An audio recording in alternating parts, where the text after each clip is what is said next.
Assalamualaikum warahmatullahi wabarakatuh. Baik, kita lanjutkan materi tentang IoT.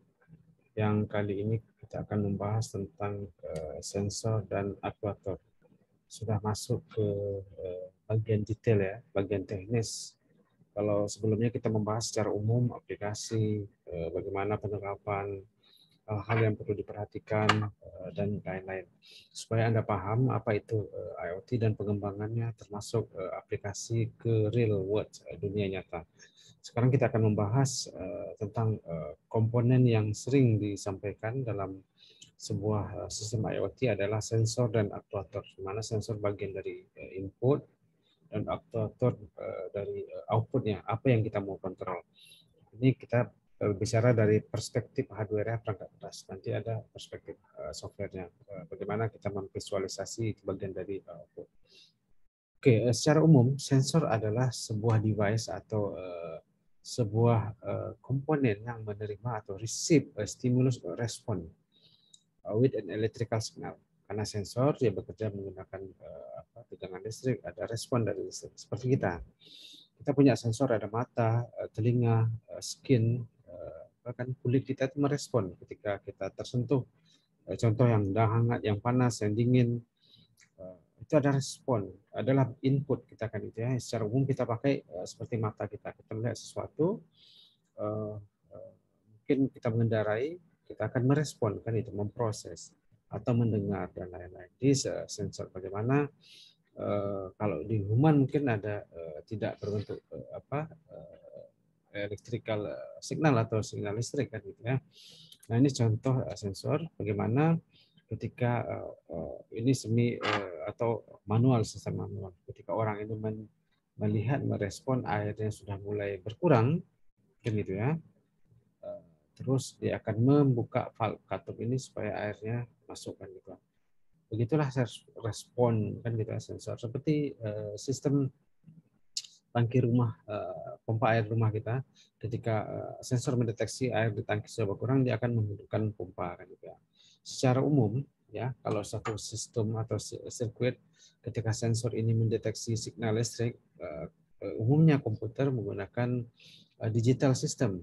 Komputer sekarang harus ada signal conditioning, yaitu analog ke digital, karena umumnya signal yang dari sensor ini sudah berbentuk analog, ya harus di convert ke bentuk digital supaya komputer bisa memproses, memahami kan gitu ya. Ada ADC, analog digital converter. Nah, signal ini diproses semua sesuai dengan yang kita butuhkan. Kalau tadi air, ketika levelnya sudah rendah, misalnya 10% atau tangki mobil kita, tangki minyak di mobil 10%, dia akan merespon. Ada alert, ada merah kan gitu ya. Itu juga signal. Nah, ketika harus diisi lagi nanti sampai mungkin 95% dia penuh tangkinya, akan menstopkan itu ya. Ada aktuator, ada kontrol, ada komponen output yang mengontrolnya gitu. Kalau di sistem yang sederhana di rumah kita ada sensor pendeteksi level air, nanti ada pompa. Ketika dia sampai mungkin kita set 90 atau 95%, dia akan mati lagi. This sirkulasi atau circle is continuous and discrete parameter kan gitu ya. Nah, ada transformation process. Nah, itu sebuah sistem. Oke, secara umum banyak ini sensor, banyak sekali jenis sensor. Ada motion sensor, ada position sensor yang kita lihat position pakai GPS, kita di handphone tahu di mana posisi kita kan gitu ya. Ada force, ada strain, ada pressure, flow, macam-macam sensor kan gitu. Tergantung dari kebutuhan kita, penggunaan kita. Ada sound, moisture, bahkan lembab itu, moisture itu bisa mendeteksi kayak humidity berapa persen kayak itu.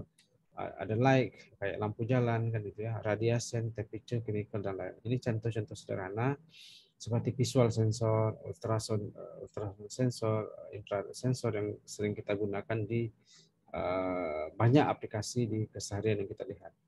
Nah, what is the response? Ketika kita bicara tentang respons, sebuah signal atau signal which we can channels, amplified. Ketika kita tadi sampaikan, ketika tangan kita terpegang benda yang panas, otomatis respon, reflected, this is the respon kan gitu ya.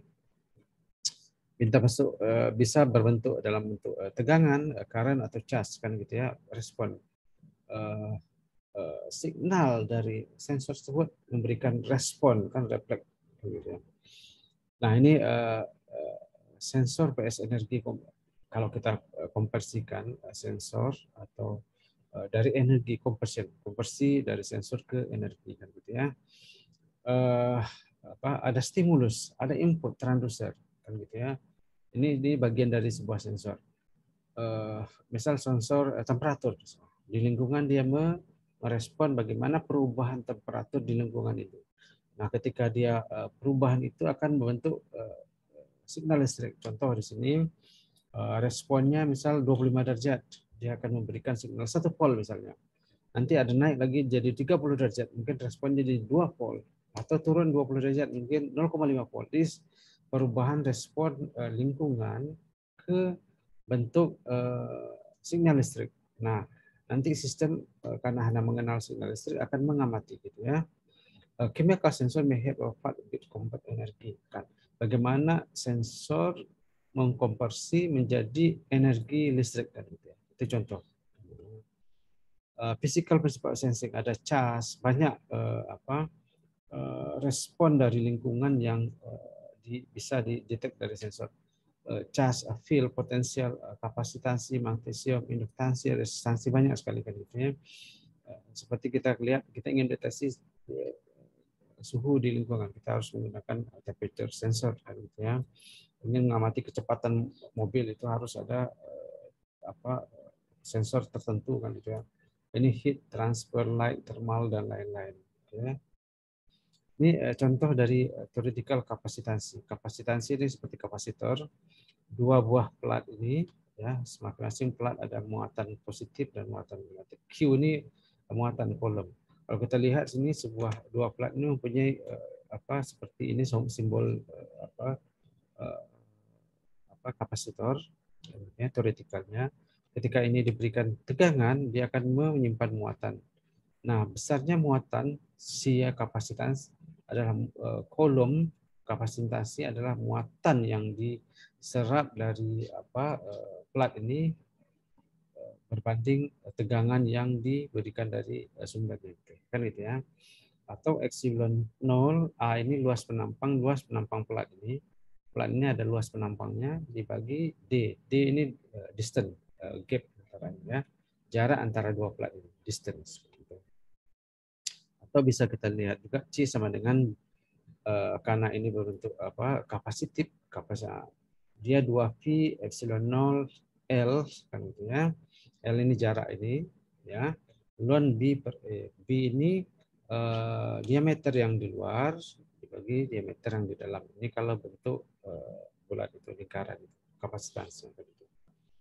Nah, atau bentuk dielektrik konstanta dielektrik kan gitu. Nah, C sama dengan K, ini konstanta, ada konstanta dari material ini kan gitu ya. Muatan bagi 3, atau K epsilon 0 ini diameternya tadi ya, dibagi jarak antara dua plat ini D kan gitu ya. Ini teori-teori untuk menghitung bagaimana besarnya kapasitasi kan gitu ya. Dan kita bisa lihat kalau sensor kita berkaitan dengan kapasitas, kita bisa menghitung itu. Ini contoh lain water level sensor kan gitu ya, bagaimana kita ingin mengontrol seperti di rumah kita. Kita kalau airnya misal 10% akan hidup pompa, kalau 90% dia akan mati. Bagaimana sistem merespon itu ya kan itu ya, mendeteksi itu yang sangat sederhana sekali. Nah, bedanya dengan sistem biasa dengan IoT apa? Kalau semua sistem biasa hanya biasa saja kan gitu ya, on on off.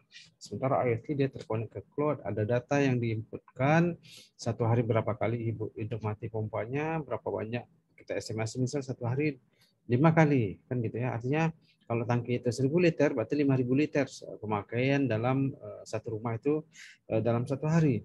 Nah, data itu tersimpan menjadi satu data besar yang berkaitan dengan air yang digunakan dari rumah itu kan gitu ya. Ada magnetisme, magnet, medan magnet kan itu ya. Medan magnet itu yang berkaitan dengan B, ini flux ya kan, medan magnet, magnetic field, medan magnet. sangat erat dengan teori hukum Faraday. There are two method in generating magnet. Dua cara untuk mengenerate medan magnet kan gitu ya. Ini fluksinya besarnya density dari medan magnet adalah fluksi Weber. Ya, flux ini simbol flux ini dan nanti ada medan magnet yaitu dalam satuan Weber kan. Ini teori ketika sebuah coil dikasih ketegangan lilitan ada medan magnet seperti sebenarnya kabel listrik kita ketika aliri arus listrik itu ada radiasi di sini. Makanya kalau kita ingin mengukur arus dalam sebuah kabel listrik itu kita hanya pakai tools, didekatkan saja sudah mendapat data atau informasi seberapa besar arus yang mengalir di sana. Karena ada semakin besar arus yang mengalir, semakin besar radiasi yang dihasilkan di situ ya di sini. Ini teori dari medan magnet. Induktor, karena sekarang kita bicara induktansi. Kalau tadi kapasitansi, sekarang induktansi. Kalau induktansi ini sebuah coil lilitannya. Kalau di arus listrik nanti V sama dengan D N besarnya fluksi Weber dibagi berbanding dengan waktu kan gitu ya. Atau diferensial dari L ini ya, ini L coil ini banding dengan waktu. Nih, sekarang resistansi. Kalau berbicara resistansi, salah satu komponen yang umum kita dengar resistor kan gitu ya. Kalau hukum Ohmnya R sama dengan voltage bagi I arus kan gitu ya. Nah, di situ ada komponen konstanta material rho, kan rho atau I per C kan gitu ya. Nah, kalau kita lebih bahas lebih detail, rho ini adalah konstanta material. Nanti kita akan dapat rho L per R ini. Ini sebuah material, anggaplah sebuah kawat atau besi. Kita ingin menghitung berapa besar resistansinya, gitu, berapa ohm, gitu ya. Rho ini konstanta atau permeabilitas dari material ini, ada besi, ada perak, ada emas, kayu dan lain-lain. L panjang ini, panjangnya bagi A, luas penampang ini. Ya. Luas penampang ini berapa kan? Ya. Dapatlah sebuah resistansi dari material. Oke, ini kalau kita lihat temperatur grafik sensitivity of resistance kan rho sama dengan rho 0 1 tambah alpha T0 ini alpha is temperature coefficient. Biasanya koefisien temperatur itu adalah 25 derajat yang room temperature kan. Nah, berikutnya ini salah satu sensor yang dipakai juga piezoelektrik kan gitu. Bagaimana sistemnya bekerja untuk piezoelectric effect kan gitu ya. Dia akan merespon ketika ada perubahan di lingkungan gitu ya. Ini sensornya merubah, nanti akan berbentuk merespon terhadap perubahan lingkungan atau objek di sekitarnya. Kita nggak bahas secara detail, yang ingin saya sampaikan bagaimana berbagai jenis bentuk sensor yang dapat diterapkan sesuai dengan penggunaan aplikasi dari konteks internet of things. Ini piezoelektrik tadi, kalau kita mengukur berapa besar tegangan yang dihasilkan itu, ada muatan bagi C kapasitansi kan itu ya, atau dx per C kali F direction kan itu ya. F ini force, F ini force-nya, apply force-nya kan gitu ya. Ketika ini begini, piezoelektrik ini kalau ini F ini seberapa besar arah tekanan ini expansion kan gitu ya. Ketika ini ditekan seberapa besar dapat besarnya respon dari sensor ini kan gitu ya. Sini.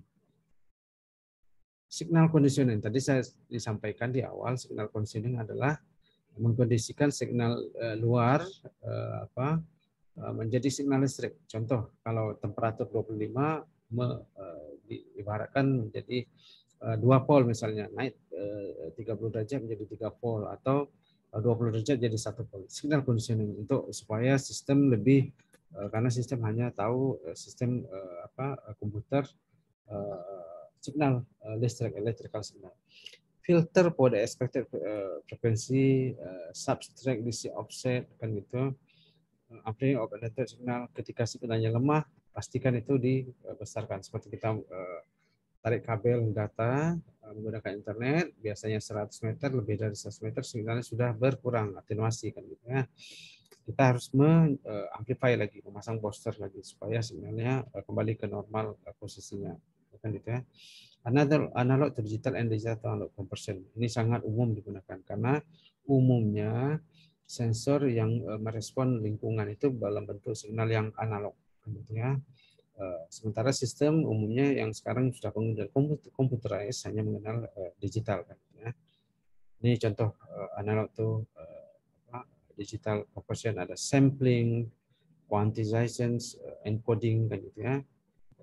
Nanti dapat sinyal 10 10 atau 01 01 berdasarkan variabel ini. Tadi saya sampaikan misal untuk suhu ruangan 25 derajat dapat 0101 misalnya. Kalau suhu 20 01 00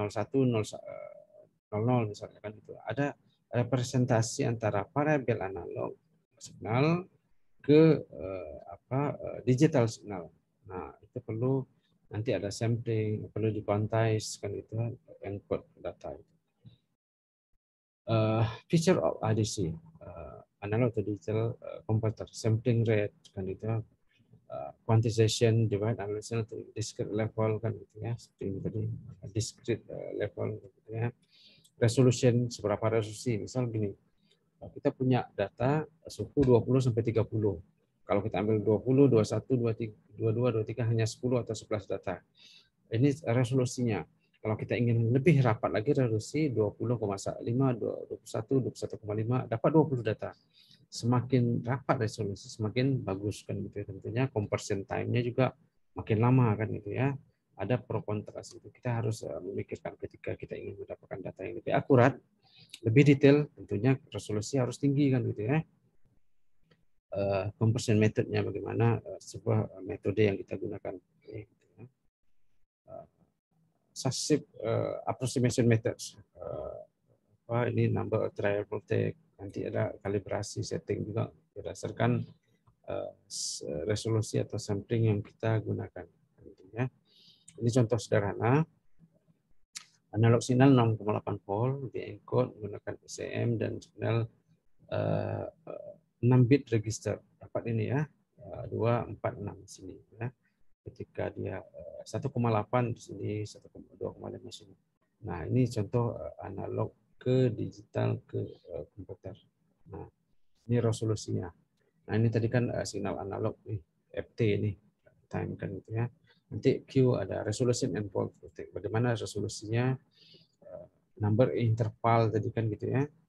Ini respon ini signal analog sinusoidal ini nanti kita convert menjadi digital square ini 010101 kan gitu ya.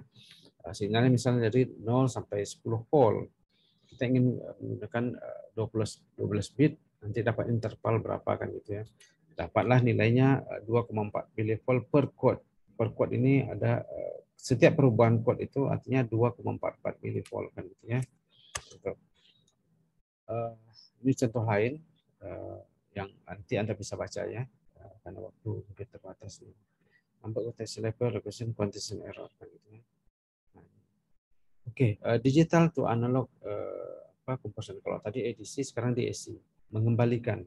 Kalau tadi umumnya dari sensor kita ada ADC. Nah, sekarang dari sistem ke real world ada digital to analog karena aktuator atau komponen real itu bisa dikontrol menggunakan hanya sinyal analog, sementara informasi yang sudah diproses dalam bentuk digital kita perlu kembalikan lagi, digital to analog conversion.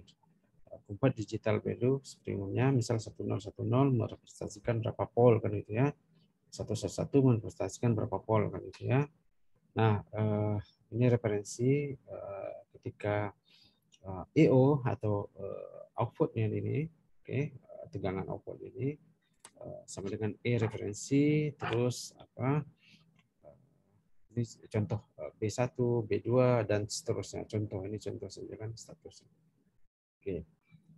sebuah DAC misalnya referensinya 100 volt, 6 digit precision. Ini contoh-contoh sederhana bagaimana kita mengkonversikan E1, E2, E3 ini menjadi bentuk tegangan misalnya 10 100 ini kita representasikan 62,5. Tadi saya bilang kalau 11 misalnya tegangannya 10 volt, 00 0 volt, 0101 misal 5 volt 5,5 dan lain-lain. Ini contoh sederhana bagaimana mengkonversi digital ke analog. Yang satu ini 62, yang dua ini 1010 ini 65, 101 ini menjadi 70 volt. Oke. Hardware dan software tentunya tidak terlepas kalau kita bermain dengan sistem, biasanya ada hardware dan software.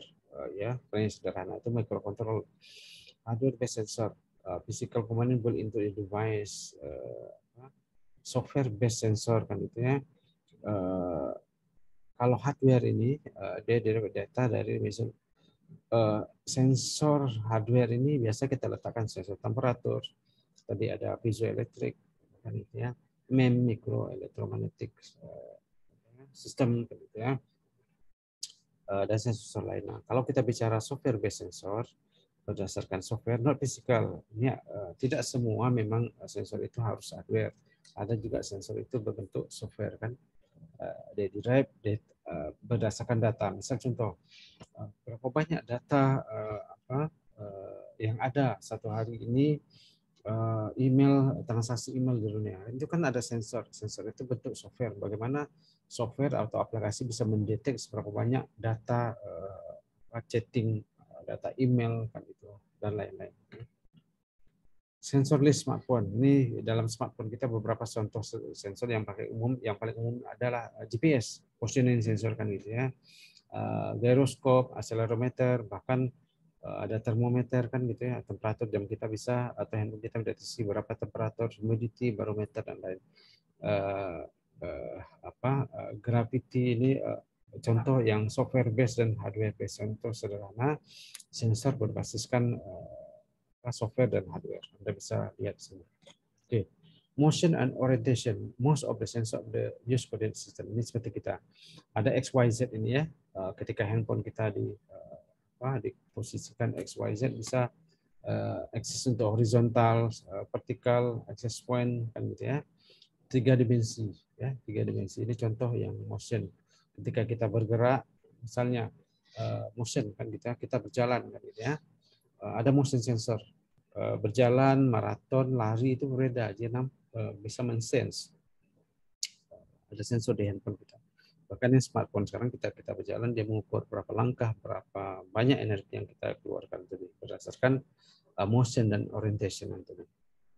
Ya, accelerometer ini akselerasi kan gitu ya. Kita standing on the earth on the level berapa akselerasinya kan gitu ya. Kecepatan mobil kan itu dan lain-lain. Kalau kita lihat nih mulai dari terkecil akselerasinya sampai yang terbesar gitu ya. Akselerasi tadi tidak berkaitan dengan aksis tadi ya, XYZ tadi, 3 XYZ gitu ya. Force, gravity, mass be remote from reading. Nah, ini akselerasi 3 dimensi tadi, XYZ tadi ya. Stationary 45 derajat, kalau ini kita lihat berdiri 90, ini 45 derajat tadi. Ini ada akselerasi ya, perputaran, ini rotate. Oke, ini akselerasi yang lain, beam capacity sensor with some anchor point. Nah, kalau kita lihat sini ada capacitive sensor di sini, ya. Ketika ada sesuatu benda yang mendekati, melewati, ya akan mendeteksi, kan itu ya, akselerasinya, kan itu. Ini contoh akselerasi yang berbentuk lain. Kalau ini lurus tadi, flexible beam, oke, dia akan deflected applied akselerasi. Ini contoh gravity, banyak juga dipakai, diterapkan di smartphone. Kalau gravity 9,8 ini sudah standar kan gitu ya. Kalau dia jatuh berapa kecepatan. Semakin tinggi jarak itu semakin besar impact-nya kan gitu ya. Nah, tergantung dari ketinggiannya tadi. Contoh ini linear plus gravity, linear acceleration, fall kan gitu kalau ini dijatuhkan kan gitu ya. Ditekan benda ini kan gitu ya. Ada impact kan gitu. Nah, mikro elektro mechanical system, MEMS sensor kan itu ya. Sudah banyak diterapkan di dalam handphone kita ada MEMS kan kita use capacitive channel sensitive seperti ini contohnya. Ini contoh MEMS acceleration. Ketika kita digerak semua ada mikro elektromekanikal bergerak bagian ini seperti ini bergetar dan itu sensor kan gitu ya. Ketika kita bawa handphone jalan bergoyang dia akan bergetar, ini akan mendeteksi seberapa kuat vibration-nya, itu akan memberikan data informasi kan itu ya. Nah, ini contoh MEMS tadi ya. Ini ada komponen dalamnya, di dalam MEMS ini ada beberapa komponen seperti itu ya. Akan mendeteksi semua pergerakan kan gitu ya. Ini contoh gravitasi sensor sudah hardware, gyroscope kan gitu ya, XYZ ini ya. Seperti di pesawat. Pesawat itu kan ada 3 axis tadi kan gitu mendeteksi. Ini diterapkan di sensor handphone kita. Contoh sederhana kalau Anda main game pakai handphone dia akan menggunakan gyro ini kan gitu ya, gyro sensor. Seperti ini. Kiri kanan, rotasi, depan belakang, samping kan gitu ya. Interaksi bagaimana sensor mendeteksi perubahan itu ya. Ini masuk ke MEMS gyro tadi, penerapan MEMS dan gyro sensor untuk supaya dapat lebih detail kombinasi. Accelerometer, gyrometer sense linear movement. Gyrometer measure all type of rotation. Ini putar pergerakan dikombinasikan gitu ya. Both rotation and movement tracking possible. Kalau accelerometer kan kita kan bergerak, kita bergerak dari poin A ke poin B, dapat akselerasinya berapa kecepatan tadi kan gitu. Kalau gyro kita berputar, kalau kita main game pakai steering, main game mobil itu kan steering diputar kiri kanan. Nah, kombinasi ini lebih detail lagi gitu ya. Magnetic field, medan magnet kan gitu ya. Seberapa besar medan magnet, ini contoh field strength medan magnet tadi kan.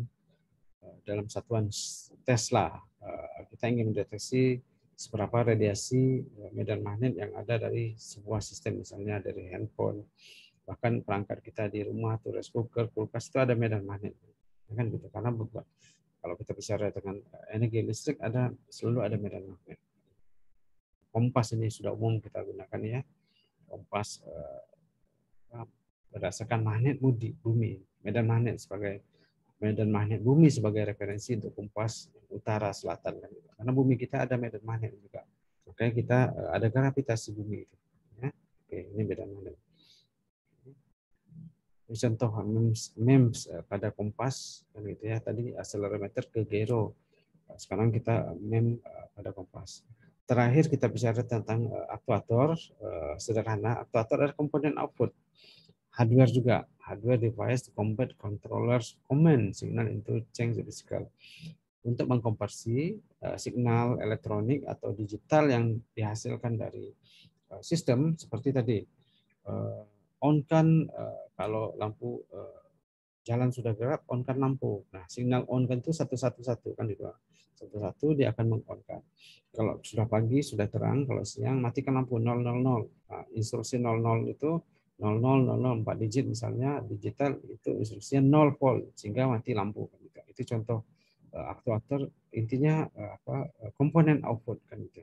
Yang pada umumnya biasanya ada solenoid, ada motor kan, ini solenoid, ada motor dan jenis-jenis yang lain kan itu ya. Ini elektrik motor, solenoid, ada hidrolik, ada pneumatik, biasanya komponen output misalnya gitu ya. Seperti yang umum ya, yang disampaikan jauh sebelumnya. Ketika kita di rumah ada sensor temperatur, ketika panas 30 derajat, hidupkan kipas angin, ada motor dihidupkan kan gitu ya, hidupkan. Ketika suhunya sudah dingin 25 derajat, oke, matikan motor, ya matikan. Nah, ini proses tapi ini berdasarkan hardware ya, sensor dan actuator based on hardware. Untuk di IoT ada juga yang bukan actuator, outputnya berbentuk software kan, visualisasi data kan gitu ya. Ketika kita dapat banyak data ini, bentukan grafik, bentukan plot apa kan, visualisasi gambar apa kan. Oke, sementara itu pembahasan kita tentang sensor dan aktuator pada materi ini. Nanti kita akan bahas lebih detail lagi teori-teori. Nanti kita akan cari satu kasus. Kita ingin mendeteksi sebuah benda menggunakan IoT dan merekam sebuah data, kejadian, dan seberapa besar theoretical data yang diperlukan, data-data apa aja, bagaimana mengukurnya, bagaimana teori, matematika modeling, dan lain-lain. Oke, terima kasih untuk pertemuan kali ini. Kita akan sambung lagi di materi berikutnya. Assalamualaikum warahmatullahi wabarakatuh.